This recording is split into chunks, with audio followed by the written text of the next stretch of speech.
G'day and welcome to another video with Better Pics. Hope this finds you all well. Today's video we're going to look at CapCut and more specifically how to import footage or assets into your CapCut project.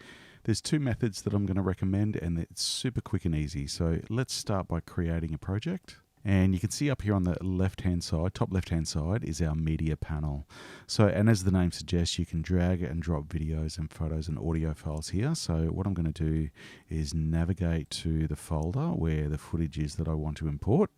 And we're just going to click and drag that over to CapCut and drop it there.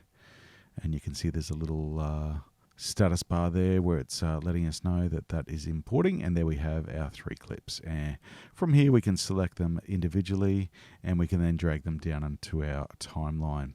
Now if you want to import more video clips into your project, you can simply go to some other video files. We're just going to select those two and you can click and drag them in and they're going to be imported as well. So that drag and drop method, super quick and easy, allowing you to have footage into your project quick smart. All right, the other option, as you can see up here, there's a little import box as well. So I'm just going to click on that one and you can see that it opens up a folder.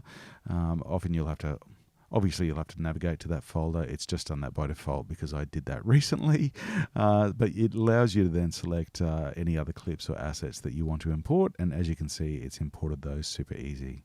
So 2 methods, if we have a look at that again, is to simply select in your folder, drag and drop those files directly into CapCut under the media panel, or click on the import option and you'll be able to navigate to the folder where you're storing your assets and import them as well. So very easy indeed.